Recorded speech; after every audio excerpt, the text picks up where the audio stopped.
Hello and welcome to another comedian's interview for my blog and podcast, The Rich Comic Life. My name is Richard Gill and my blog describes my experiences of watching well over 1,000 comedians for nearly 50 years. I'm delighted to welcome my guest today. It's the wonderful comedian Alexander Bennett. Yes! Hello, my friend. And it doesn't surprise me that the enthusiasm that Rich has in the front row of an audience in a packed venue is exactly the same level of enthusiasm that he has in his spare room talking to one guy on a Zoom. Very much so. The neighbours hate it. I get people banging on walls. Why do we have to live next door to someone so enthusiastic? Well, it's a zest for life, my friend. What is not to love? It is. Well, I've got a list of things, but I am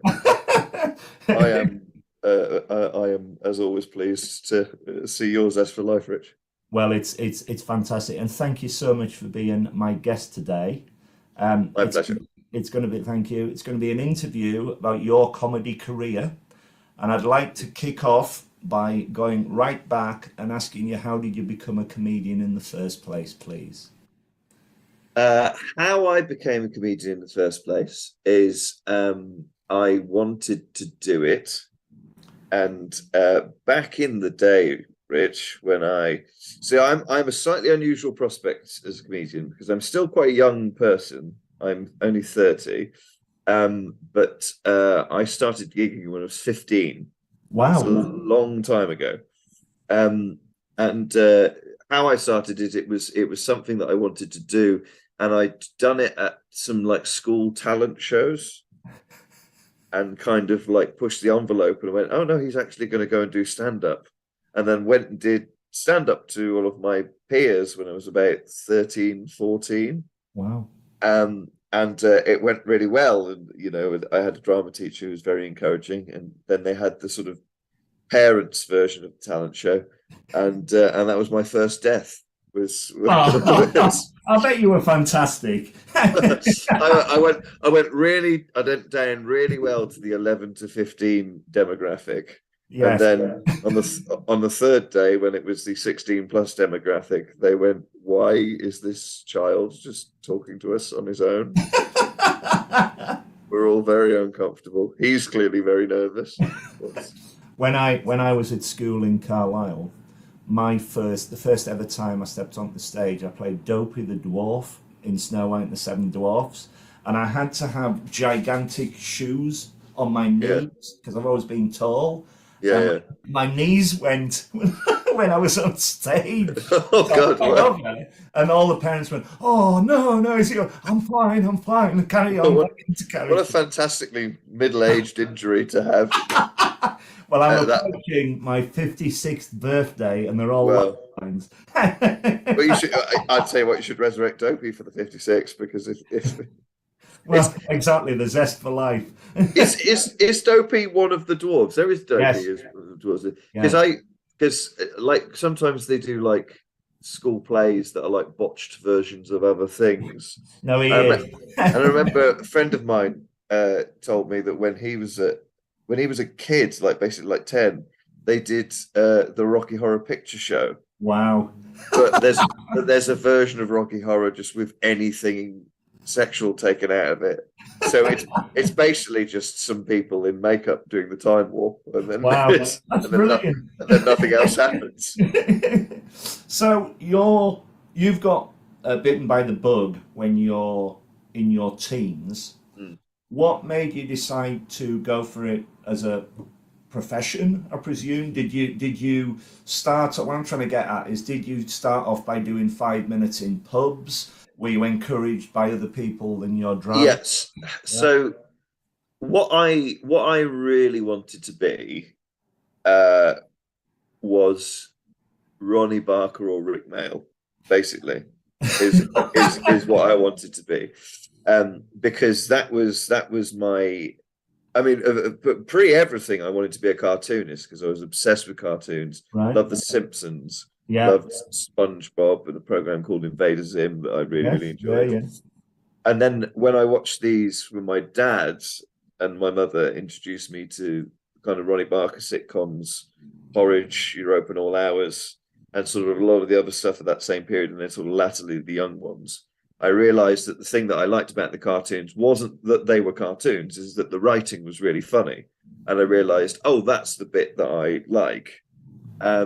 So I wanted to be Ronnie Barker, like acting, but being like a comedy actor. And I would watch films like the Mummy films and want to be John Hanna's part, the sort of comic relief coward. I was like, that'd be fun thing to do. But where I'm from, Shrewsbury in the Midlands, and my family background, there's no access to any kind of proper drama school, and there was like a drama club that was a thing that you could pay to send your kids to while you, in my parents' case, tried to fix an ailing relationship. But there wasn't the access to that sort of stuff. I'm from a working class background in quite a nice town. Yeah. So it's a sort of relatively pleasant place to grow up in some ways, but just very, very boring in other ways. It's ditto with Carlisle. And also no one in my family had any kind of so what stand-up is it was an accessible way to write and perform. Right. So when I Googled, how do I get into this? Spiky Mike, promoter in the Midlands, he came up, and he's just a guy you can email. So I just emailed and said, can I have 5 minutes at a competition spot? Wow. And he went, you're 15, so you can't technically walk into the pub. But if you come through the kitchen and just go upstairs to the top, because it was the Blessington Carriage in Derby, is where I did my first ever gig. Yeah. And that was how basically that was my inroad. That is amazing. So you did your first 5 minute set in a pub at the age of 15. Well, I technically did my first 5 minute set in a school at the age of 13. But to actual, what I would call a proper audience, 15. Yeah. That is amazing. When you mentioned Ronnie Barker, I was very privileged to be in the audience for the final 2 Ronnie sketchbook and see them. I've never seen such warmth for them. And all the writers were around, and poor old Ronnie Barker was ailing, but the twinkle was still there. And the fascinating thing about him was he would never like to be interviewed as himself. He always had a pair of glasses on or something like that hidden away. And when he was transformed into the characters, he was extraordinary. But if you listen to him being interviewed as himself, he's quite awkward, which is fascinating. Yeah, just an actor and really wants to be an actor. Yeah. And the sort of I've seen interviews with him, and the only thing he's really interested in talking about is the work itself. Yeah. So he'll talk about being Fletcher, but sort of anything sort of on the outside of that, he's fascinating. And Rick Mail, I was very fortunate to see in Carlisle on tour in 1987. And it was one of the best openings I've ever seen to a gig. He was playing the music to the Muppet Show was intertwined with the music to Dallas, and then on a record that again, and he was going, damn, the record's not working, upset. And then he jumped on when the lights went down. He jumped on, his trousers exploded, and he threw out the person next to me. He jumped down and threw out, and Carlisle was called The Carl. Hello, everybody from The Carl, and he was just phenomenal. And I was very privileged to see Andy de la Tour, who supported him, and he had a show at Edinburgh a few years ago, and he mentioned it. And at the end of it, I said, I was in the tour. I saw the tour. Oh man! And it was just fascinating. Very sad, big loss, obviously. Yeah. But he was an extraordinary performer. Well, I because I'm the wrong generation for Rick Mail, really.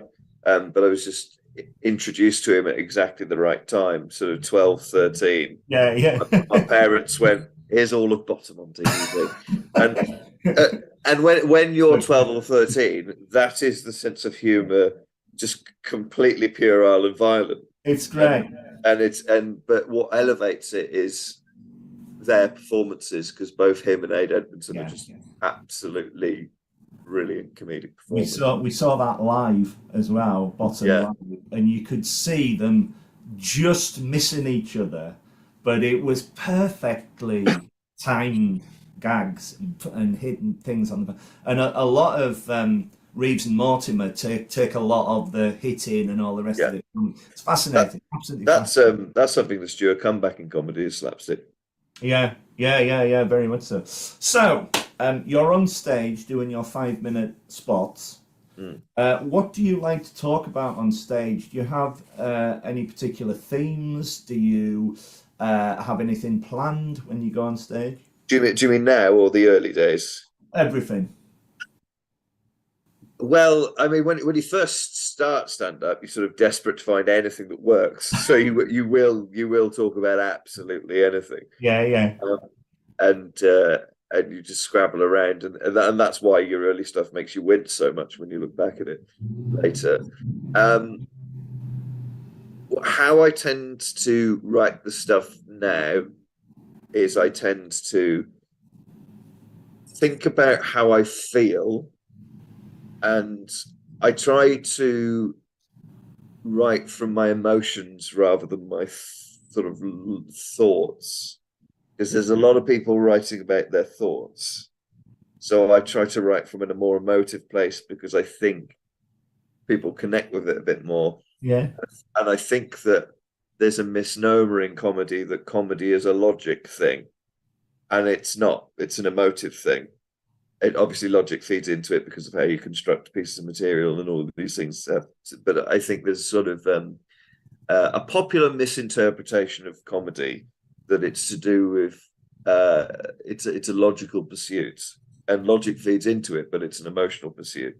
So I try and think about how I'm feeling and then how that transposes onto the world. So my new show that I'm working on at the moment, the first 5 minutes is just about renting in London, because I hate it with such a visceral passion that it was very, very easy for me to start writing about that sort of thing. And I was genuinely considering going into my old property manager's estate agents with a baseball bat. And at that point, I thought, you know what, let's write some jokes instead. That's such a good idea. I live at the bottom of the hill, and at the top of the hill is an estate agent. And whenever I go for my lunch, I walk up the hill. I have a look in the window. I look at the prices in London, having been brought up in Carlisle, and I literally laugh in the window while I slice them eating my sandwiches. And the people in the thing are like, "Who is this? Get away!" It's just a joke. I heard a very old school joke the other day that seems appropriate. This is proper like the comedians era. I've got a friend, he's a burglar, but he's stupid. He's a stupid burglar. And he says to me the other day, I've robbed this painting. It's worth 1.9 million. I said, no, you haven't. He said, yeah, I'll show you. Come round to my car. I've robbed this painting. It's worth 1.9 million. He opened the boot. He went, here. I went, you've robbed an estate agent. That's brilliant. That's a very old joke. In Carlisle. That's so good. So good. So leading on from that, tell me about your writing process for a routine or a show. How do you construct what you're going to say? Do you have a method?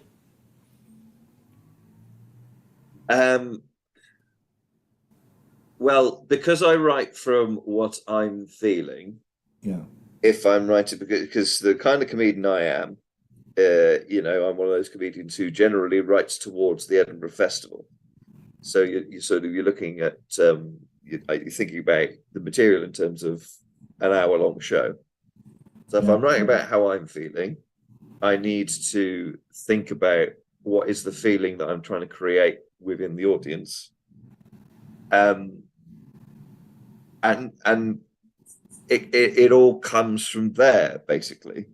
Is because obviously, laughter is the sort of emotive thing that I'm trying to create because I'm creating emotions, I want to create other emotions as well. So it's what's the angle in on that. So there's different angles in different ways. I always think that if you talk about things that are really personal to you, people can connect with it, because although all of our lives are different and individual to each other, if you're really, really being honest about how you really personally feel about something, even if it's completely different to someone else's experience, they can kind of relate to the honesty. Very much so, yeah.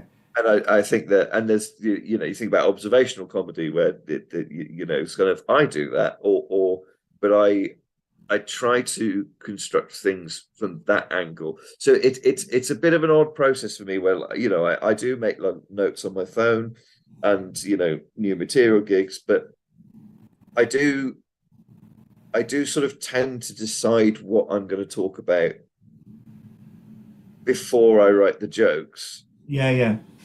And I do think that anything that you think is funny because you think it is. And it's just about articulation to an audience. It's already there. If you think it's funny, by definition, it is funny. And it's just about, are you articulating that well enough or in the best way to an audience so that they are let into your brain to go, that is funny. And it's the same with anything emotive that you're trying to bring up, and it's the same with any kind of idea. Is it because you've thought it is funny? So it's just, how do I articulate it? How do I bring them into my sense of humor? How do I get them in?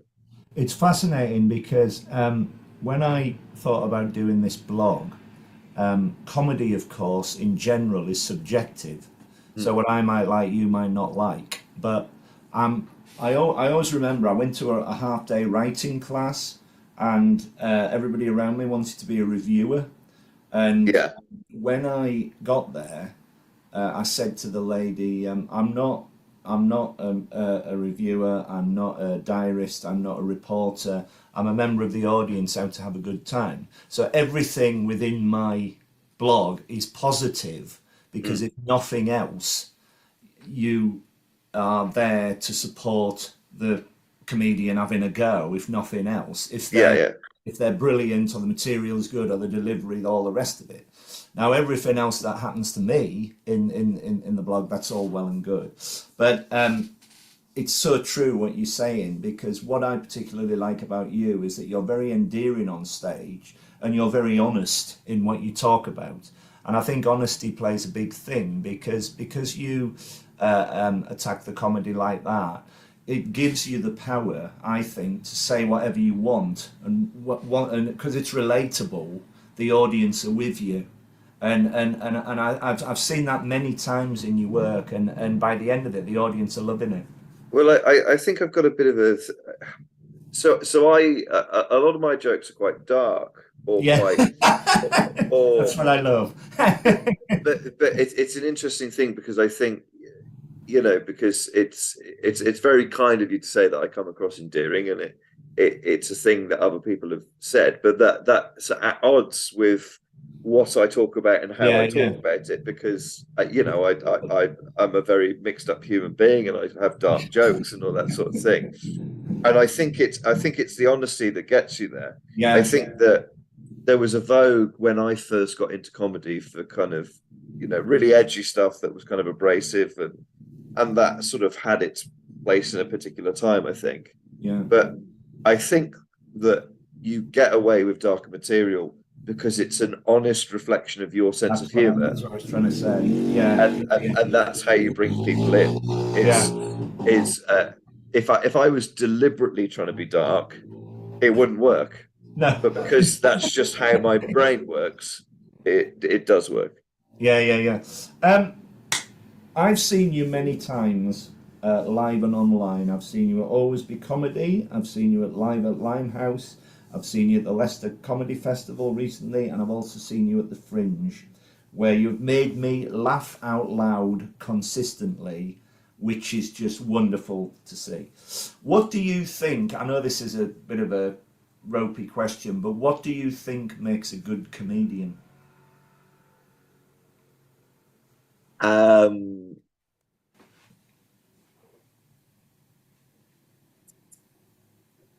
to give a slightly ropey answer to your ropey question. Please do.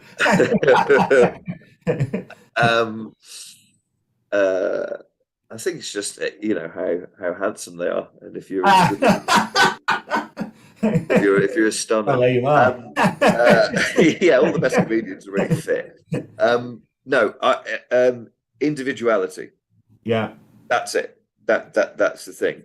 Is that is that the same as originality? I don't know if it necessarily is. Yeah. I think people mistake sometimes, um, like to give you two comedians who I absolutely adore, who are very contrasting, who I think are both very individual. Okay, so first one, Harry Hill, Oh, who was very kind to me when I first in London and gave me a quote, and being able to show my parents a quote of the guy that we watched on telly together when I was a kid, that was superb. But he is a genuinely brilliant creative comedian who's in a weird place because there's a mainstream audience that will go and see him live that came from the ITV shows that he did that don't necessarily pick up on exactly what he's doing.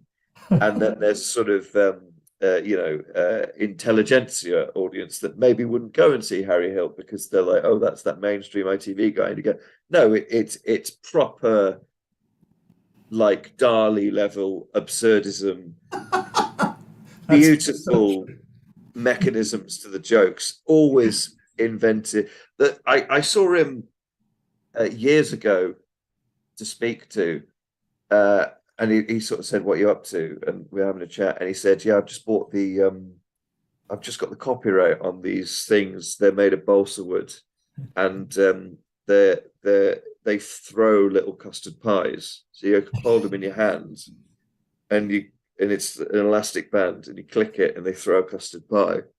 And I said, "Why have you done that?" And the question just went straight. Like,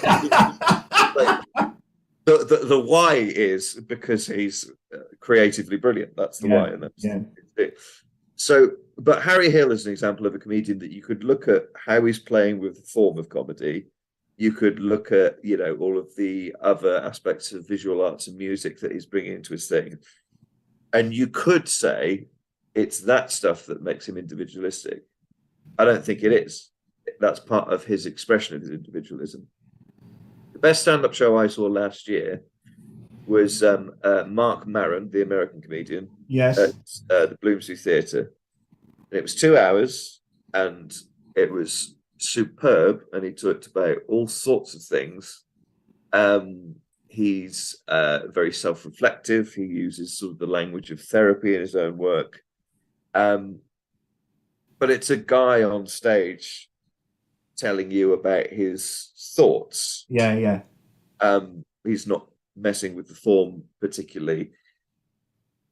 He is as individualistic as Harry Hill. It's not I think people mistake the monkeying around with the conventions of comedy for individualism. And it's not. It's about, are you truly expressing, are you being as honest as possible, expressing what you're trying to express? Because you can play with the form all you like, but if you're very, very honest, you will be individualistic because you are an individual. That's amazing. That's a brilliant answer. Yeah. So I think all of the best comedians are individuals, and some of them are just person with a microphone telling jokes, and some of them are covering themselves in banana skins and singing a song. It's wonderful. Harry Hill, I would put top 10, definitely. I've watched him so many times, and he's so good. I first saw him 30 years ago at the King's Head, before he was famous. And he still, to this day, holds the best opening line to a 20 minutes I've ever seen. He brushed past me, jumped up onto the stage, and he said, "Ladies and gentlemen, I'm really sorry I'm late. I had to have a testicle brought down." And there was a pause, and he said, "From Derby." And the whole place just collapsed. And when I met him about 4 or 5 years ago, I told him this story. He shook my hand. He went, "Rich," he said, "I still tell it." I saw him. It's wonderful. I sort of, he's one of those people where it's weird to call Harry Hill underrated because he's so successful. Yeah. But I think he is underrated in terms of what he's actually doing. Very much so. I saw him outside the box last year, and he said to the audience, "I've got a great new bit I want to try on you," and he put a thing on his head, and it had like a line with a bell on it, like a toy that you'd use for a cat, and he just sort of played with that for 30 seconds, and then looked around the room. Tough crowd. I love him. He's so good. I saw him at Christmas last year, and he did the Live Aid song with each member of the audience up with him. And he goes, "Right," he says, I want to be Paul Young. Who wants to be Boy George?" Somebody was, "Oh, he's so good." And what is fascinating about him is he's had all the fame, he's been on the TV, and he's come back into the clubs, which is extraordinary, and that's so good to see. He gave me a lift back from the last gig that we did together, which was very nice of him to do. And the moment I got in his car, he just said, "Right, where you up to?" Because he's so focused on comedy and what people are doing. He's so good. Right, let's move on. To date, I can't ever imagine you having a bad gig, but to date, what has been your best and worst comedy gig? Pretty sure you've seen me at a bad gig. Well, I've always been, yes. You're relentlessly positive, Rich, and I tell you what, in a bad gig, you are an oasis in a desert. Thank God he's here. Jesus Christ. We've got one person loving me tonight. Best and worst. Yes. Please. The worst gig was the gig where first ever Edinburgh Fringe.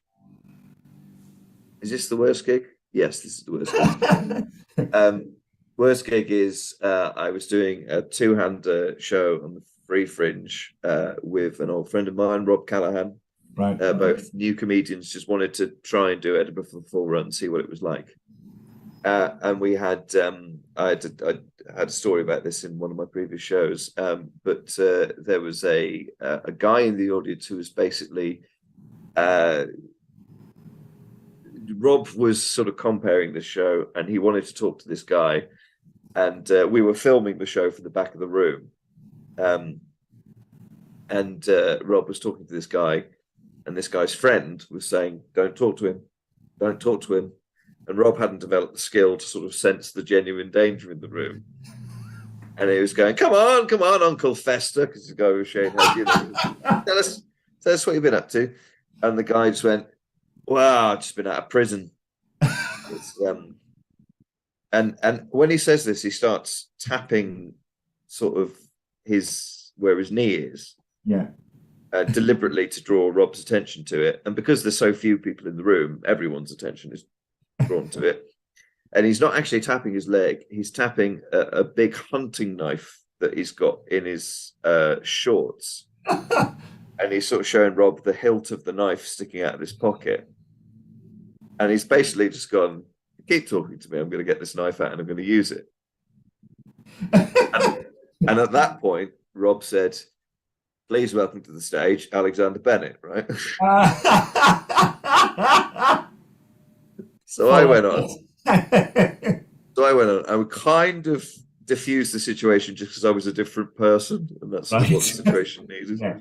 But it was the tensest room I've ever been in.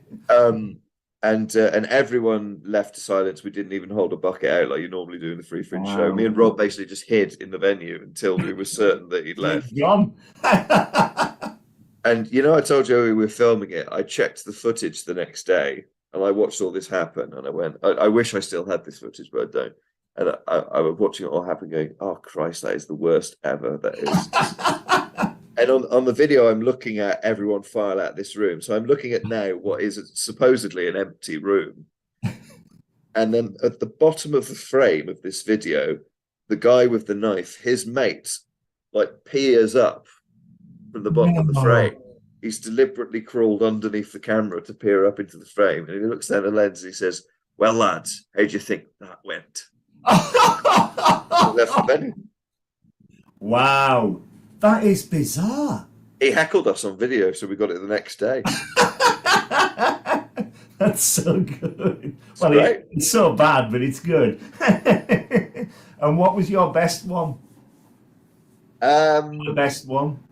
This bit. Do you have a favourite one, or one that comes to mind?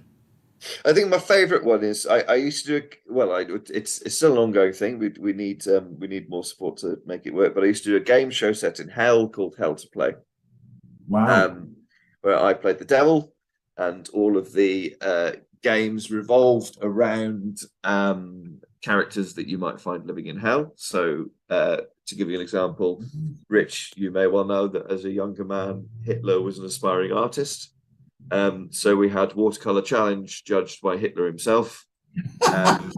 But then it's, what's happened to Hitler when he's gone to hell? Well, obviously the first thing the devil would do is make Hitler Jewish. So we had our Hitler was like Groucho Marx. Then he'd come on and go, "I feel like a schmuck," So that's how Hell to Play works, right? And I host it as the devil. And we would love to do it more, but we need more resources and more support to do it because it's a very involved thing to do. The first year we tried to do it, it was a complete shambles. We were in a bad venue. We had cast dropping out because of the tone of the material, going, "This won't work." And I had to recruit new cast. And the way that I did that is because the previous cast, I just sent them a big long script that does not get across what the tone of the material is. So I had to recruit new cast by performing the whole show at them. And at that point, they were like, "Okay, I get what this is meant to be." Then we got to Edinburgh, and all of our marketing material had been completely misplaced. No. So there were no posters, no flyers. Oh, no. So we're scrabbling around, myself and Paul Savage, who's been involved in Hell to Play since day one, and Joe Hart, who was a member of the cast at that time, and I think Red Redmond might have been with us that day. And first Saturday of the Fringe, and we're handing out the Free Fringe brochure with our show circled on it. That's how we're doing our flyering. Oh, mate. and we went. Paul went outside to check if anyone was there, and he came back in the room, and I said, "Is there anyone there?" And he went, "Yeah, about 100 people." Oh. And they'd all come on the basis of the premise: game show set in hell, hosted by the devil. That's brilliant. Turned up, the show went okay. There were a couple of different lines that needed changing or cutting out. And then the Sunday, we had the same amount of people in, and it just worked. And I still am so happy about it because it was such a difficult show to convince anyone that it would work. Yeah. And it was so difficult, and there were so many problems that it was validation that my idea was correct. That we had this whole room of people really pissing themselves and kind of giddy with the joy of how naughty the premise was. Yeah. Because the characters in Hell to Play are like Hitler and serial killers and people like that. It's very, but it's all delivered in a game show kind of, "Well, our next guest" kind of tone. It's such a good idea. You've got to try and keep it going. We would absolutely love to. but it needs support. It needs someone to go, I'm going to invest in this, and because it's a big audio visual thing, there's videos and music and costumes and cast members, and we can't keep losing money on it. So we need someone. But I wish you all the best with it. It sounds wonderful. It really does. And I wish you'd seen it. I'll send you a video. I've got a video. Please do, yes. How do you cope with any nerves before you go on stage? Do you suffer from nerves at all? Serious drugs. That's the first answer. Obviously, the longer you go, the less nervous you get. Yeah. But then if you're not nervous at all, you tend to be quite bad. So it's new material makes you nervous. And there's various other circumstances that make me nervous. I have now developed a habit which seems to be working quite well for me, is I basically don't think about the gig until I walk on stage. Good man. And that seems to be working quite well. In working up the new show, it's a bit different because you really have to be thinking quite hard about the material and what changes you're making. But do you have a ritual before you go on stage? I've said serious drugs. No, I believe you. No, I don't have any rituals. No, I'm very. I'll look at the notes. Would you say it's fair to say that as soon as you speak into the microphone and get your first laugh, the nerves go? Any nerves that had been go? I try. Obviously, that does relax you, but I try not to put too much credit in that, because I have done in the past. You think I'll get that first laugh and then I'm away. But the amount of gigs that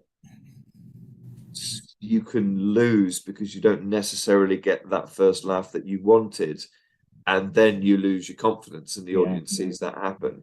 Yeah. Whereas I think the much better option is to just be very certain in yourself and try to only really judge how the gig's going halfway through it, because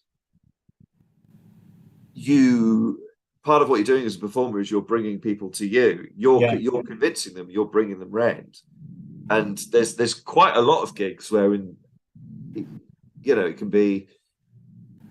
If I'm performing to an audience I was somewhere in Cornwall the other week, and it was an audience that was almost entirely twice my age, different sort of income bracket to me. It takes them the first 5 minutes really to sort of latch onto who I am. But if you keep confidently giving them that and just keep going with it, then you can bring them in. Yeah. So I try not to hold too much. And in fact, my club set at the moment, my Club 20, deliberately starts with a joke that takes ages to get to the punchline. That's brilliant. To kind of make myself go, it doesn't matter, wait. Yeah. I other than this blog, the most creative thing I ever did was write a play, which we put on for Comic Relief. And originally I wrote it for Edinburgh, which I might still take it up there. It's called The Applicant. It's basically about me coming down from Carlisle to London. I've got a successful girlfriend who's in London with a successful job, and I've never had an interview.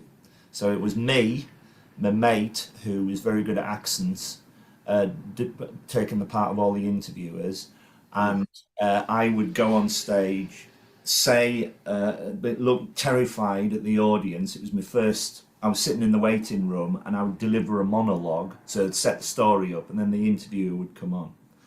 And the first night I did this, I ran out, and I forgot my lines, and I wrote the bloody thing. And I was like a rabbit in headlights. It was like, Yeah. oh my God. What I did do was get his name in, which was brilliant. So, because his name was called Norman Oliver Hope. So when he had all these letters, it was Dear N.O. Hope.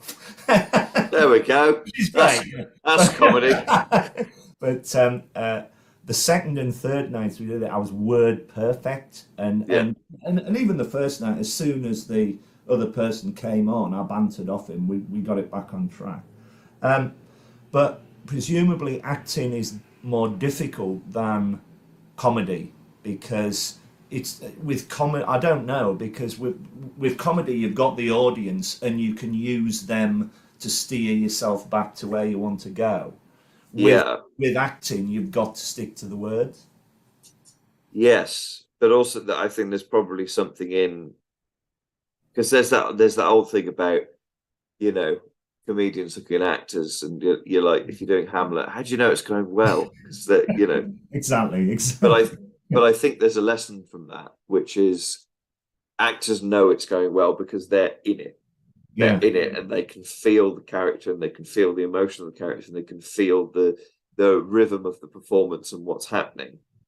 And in stand-up, the best attitude to have in front of an audience is, it's not about you, it's about me. Yeah. And it is about the audience, but that's not really what you should be thinking. You're thinking, that's genius. That's brilliant. It's about me. Yeah. How do you remember all your routines? Do you have pointers in your head? Do you write things down? I have an appalling memory for my own stuff. I am very good at remembering other people's jokes. It's kind of my memory generally is not especially brilliant, but I'm good at remembering comedy that I've seen. My own stuff, it's just a punishing thing of just doing it over and over again and just reading the notes over and over again. The amount of times I walk off stage going, "Oh, I didn't do that." I am, you know, particularly in an hour-long show. Yeah, I'll walk off and go, and very often it's a piece of material that I really like, or that is a piece of material that often gets a really solid response, and I'll just completely forget it.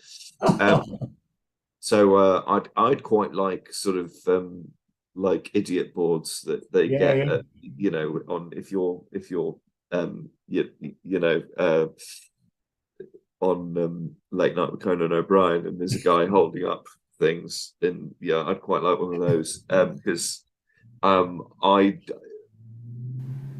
memory just comes from just doing it over and over again, and that's a bad system, and it keeps I've actually had a go at stand-up comedy years and years ago. I knew a promoter, and I've told this to many a comedian. It was at the Edinburgh Fringe, and he said to me, I said to him, I want to get it out of my system. I think I can be a stand-up comedian. And he goes, oh yeah. He said we've got a gong show in the Haymarket for old people attending. I mean, specific thing. And I'm like, right, okay. He said, you got 3 minutes. And so I wrote this script about me crashing cars in Carlisle because I'd just passed my driving test. And he said, oh, this is great. So I walked out. There's 3 people in the crowd. And the first thing I said was, good afternoon, ladies and gentlemen. Many people think I look like the ski jumper Eddie the Eagle Edwards, but I can't see the resemblance myself. And of course, I look exactly like him. And one old bloke in the back just went, fuck off! So I'm walking up to my own footsteps, and the promoter says, I said, I'm another go. I said, no, I think my blessing will be in the crowd, you know, which has proved to be with the blog and the podcast and everything. But never say never again. I mean, any type of gong show is brutal. When I first started, I lasted 20 seconds at the Manchester Comedy Store. Wow.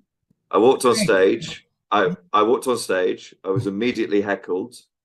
The compere in charge of the gong suggested a better heckle to the person who had heckled me. No, I said to the compere, should you really be helping him? And he gonged me off. Wow, that's much worse than mine. I thought mine was bad. I know someone who got gonged on their way to the stage at the London Comedy Store. That is awful. Let's move on from that. Right. So, I am very fortunate every year to be able to go to the Edinburgh Fringe. It's my holiday. And I've branched out this year into a lot more fringes. I've been to Leicester, I'm going to Hastings, Brighton, etc. What is your opinion of the festivals? And can you tell me your first experience when you were there? What year was it? What did you do? Did you go to the punter? That sort of thing. Well, for the first proper festival I went to was the Edinburgh Fringe, Yeah. which I went to maybe when I was 16 for the first time. Because at that point I was obsessed with comedy, and I convinced my mother to take me up there. Yeah. And yeah, it's just absolutely amazing. Well, it is. And for someone that young who really wants to get into the performing arts, who's never been around any of this stuff before, because in my hometown there was one gig that I couldn't go to because I was too young. And you just read about stuff online, and your imagination is just doing all the work of all these dark rooms with all these people doing this stuff.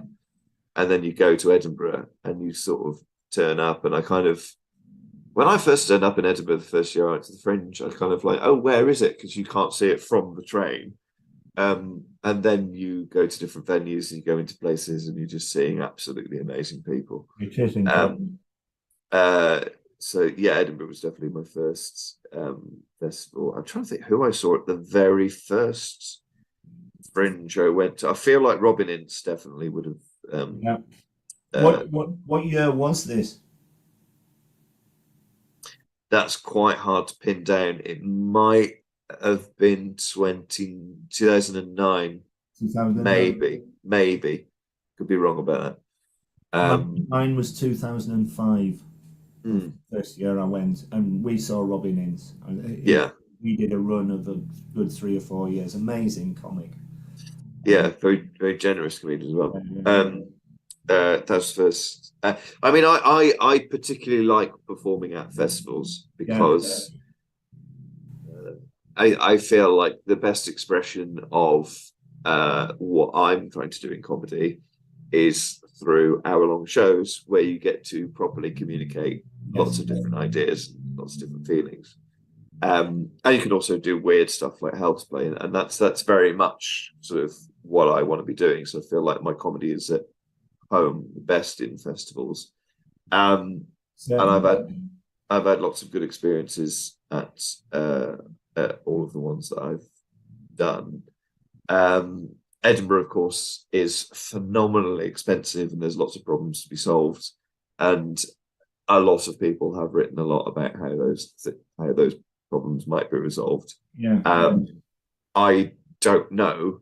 I just know that we can't continually have a situation where the people who are losing out the most are the performers and the people actually doing the running of the venues, the staff, the technical crew, and all of those folks. These are the people losing out the most at Edinburgh, and they're the people that make the festival.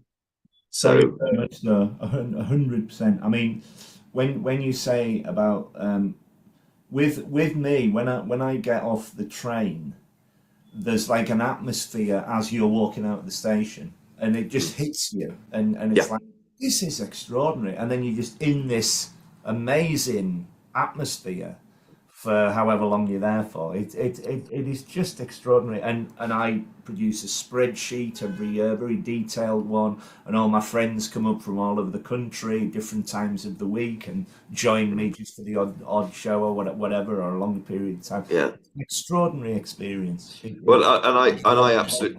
absolutely love that, and being in that kind of smaller space with so many creative people from so many different places, because I've got mates who live in Australia, so I see them in Edinburgh, or even because of how travel is these days, I don't see people I know who live in Manchester very often at all, but I see them all the time. I can have a drink with Phil Ellis every night of the week if I want, and and I do want that. And it's so bizarre because of COVID, because of the pandemic. Because Edinburgh just used to be a part of my year every year. Yeah. Just every year I'm at the Fringe for a month. I've not been to Edinburgh for the full run for 4 years. There you go. I missed two. I missed the 2 years, obviously, with the pandemic. Yeah. And you do miss it. I mean, I've just got a new job. I used to work in a school and now work in the council. And the busiest time is August. But I'm going in the last week. I'm going for most of the last week. I like, Yeah. please, I live for this. And she was great. She was lovely. She said, oh yeah, you can go, you can go. Yeah. And so, but I'm going like from a Wednesday to a Monday. So I'm Mm. going. I've never been the last week where everybody's exhausted. So I'm hoping my enthusiasm will keep them going. Oh, I'll tell you, one of two things will happen, Rich. You'll turn up with your enthusiasm, and everyone will be very grateful to see you, or collectively we'll kill you because we don't need that kind of positive. No, it's you'll see some people actually lose their minds, which Yeah. is it's often very funny. I don't know how they do it for 25 nights. That is a lot. That is a big, big deal. Yeah, but do you know what? It's not so much the 25 nights in a row, it's everything else. It's the pressure Yeah, and yeah, yeah, yeah. how much What work I've it takes. um, what I've always wanted to ask you, I've seen you compare as well as do sets routines. Do you prefer comparing to doing the routines? No, I prefer doing the routines, Right. but comparing is great. And what comparing does is that it makes you. I never, when I first started doing comedy, I never thought I'd be able to compare. I never thought I'd be able to respond to people quickly. And if you do a lot of comparing, you just build that muscle. And what comparing is great for is that now when I do my like weirdo projects like Hell's Play or being in the Consignia shows or like working with Mark Watson or any of that sort of stuff, it just means that you're just totally comfortable in suddenly coming up with something on stage and running it. So that's the benefit of that. Um, I Yeah. think as comics, we tend to want to do our own stuff and get ourselves across. But I'm never unhappy to be comparing. No, no, no. Um, did you have comedy growing up? Have you always been a fan of comedy? Who are your favourite comedians, past and present? Well, yeah, kind of. I mean, I was talking about earlier. It started with cartoons. Yeah. Absolutely, started with cartoons. The Simpsons, just Channel 4. I think it was every night on Channel 4, most nights a week. You could at 6:30 p.m. You could watch an episode of The Simpsons, and the writing in that is Right, absolutely extraordinary. superb. Yeah. And so that's a real education. Also, slightly unusually, my parents had a weird Sky TV package where like a Sky TV package is not like a thing that my parents would pay for, because why would you pay for something that you don't need? That's how my parents lived their life. Both of them. But we got the children's cartoon channel Nickelodeon for Yeah, free, you're right. and because of the sort of period of time it was, a lot of very odd alternative culture type people who'd grown up in the 90s and got into the illustration and writing and all this sort of stuff in the early sort of 2000s, late 90s. The Nickelodeon channel gave all of these people, well, a lot of people like that, they gave them, do you want to make a children's cartoon series? And they'd go, yeah. And you'd get SpongeBob SquarePants, which is a totally wild idea. Mm. And the writing just lifts it and makes it so brilliant. And there was a program called Courage the Cowardly Dog, which is Yes. a cartoon about a sort of frightened dog who has to battle monsters, but can't because he's a coward. And and then Invader Zim, which is a cartoon about a alien who is sent to take over Earth. But because he's so short, he just enrolls in the local school as sort of way of learning about Earth society. But he's an idiot, and his whole the alien race invaders him. Their society is just run on who's the tallest. So the leaders are called the Almighty Tallest, and they're both. I'm the king then. I'm 6'7". I'm not um, 6'2". but so yeah, my love of comedy started through that stuff, Yeah. and the other one is Wallace and Gromit. Absolutely Oh, they are adore fantastic. all of the Aardman work. I had a big yellow book, hardback book. I didn't have it; we had to rent it from our library. Hardback book that told you about the history of Aardman animations because I wanted to be a cartoonist. I wanted to be in animation. And That's incredible. Told you how Wallace and Gromit was put together and the care and attention that Nick Park and Peter Lord and David Sproxton and all these people put into these scripts and go, keep it British, keep it silly, but have an element of danger, because all the Wallace and Gromit cartoons, they're all horror films. There's an evil robot in the first one. There's an evil, there's a bad guy, kind of a penguin. The wrong trousers are a Frankenstein's monster. Curse of the Were-Rabbit, and it's that care and attention to what makes a good story. So I loved all of that, and then as I had my realization that it's not necessarily the animation I'm in love with, it's the writing that I'm in love with. Then you get your Ronnie Barker's, your Rick Mayall's, your John Cleese's. I adored Ronnie Barker so much. It's Porridge for me. Porridge is the main thing. It's probably the greatest ever character-driven sitcom. Every character works in it, I think. I would struggle to think of a studio sitcom that is better than Porridge. Yeah, and I think. Yeah. Sorry. Carry on. But it's obviously, studio sitcoms are not particularly in vogue anymore, and obviously Porridge is of a time because things that were made a long time ago. So there's stuff that characters say in Porridge now where you go, oh, you wouldn't write that character that way these days because times have moved on. But I think because of the setting of Porridge, I think it kind of makes more sense than other sitcoms. Like in other sitcoms, a character could say something like that, and you'd go, that's a sort of product of its time. But because Porridge is specifically about a men's prison in the 70s, it kind of is contained in its own little box. And the contained comedies, every one of them work. Cheers in the bar, Fawlty Towers in the hotel, they're all in a contained space. And I think they were the first to do it, or one of the first to do it.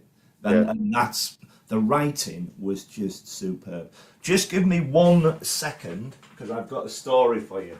Oh. So, on my shelf, for people, I know this is on a video, but I'm holding up a marital aid that Rich has.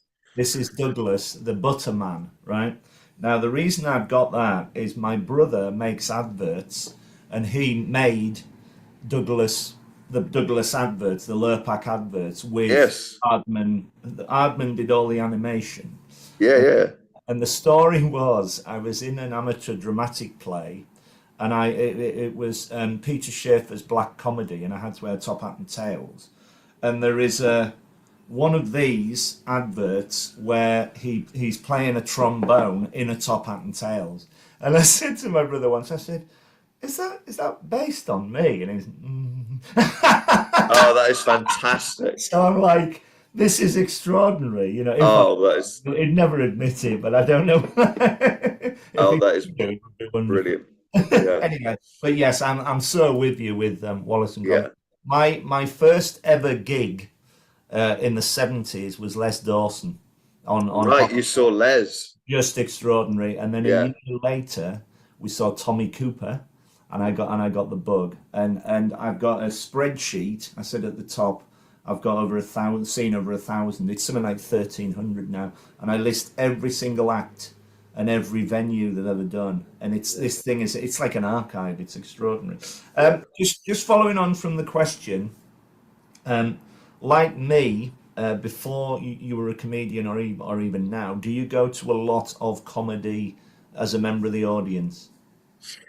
Um, but before it became my job, I used to go all the time. Yeah, yeah. And tickets to stuff used to be cheaper. I used to go and see, um, when I was a teenager, Dylan Moran and Ross Noble. I Oh, remember yeah, who, Dylan Moran is.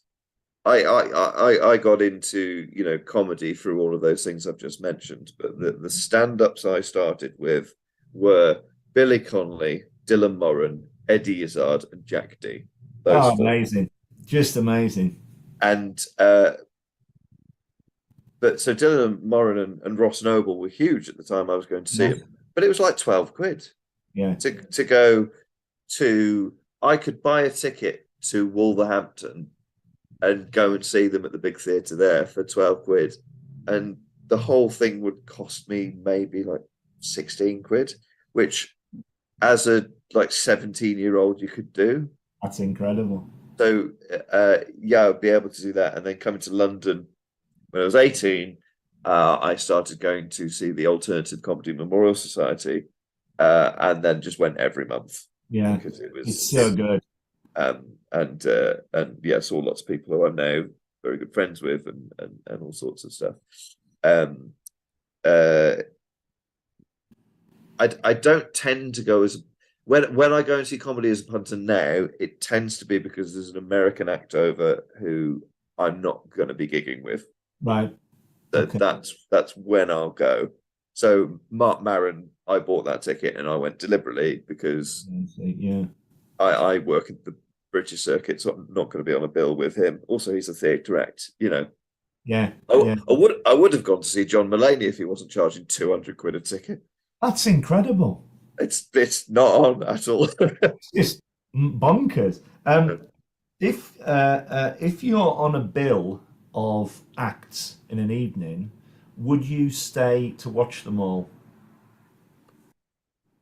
um, a, yeah, I am. I'm not one of these comics who's not a fan of comedy. I am a fan of comedy. Yeah. It's you are a ball of relentless positivity, Rich, and I love it. I am not that person, Well, but I do. I But I love comedy and yeah. I love comedians.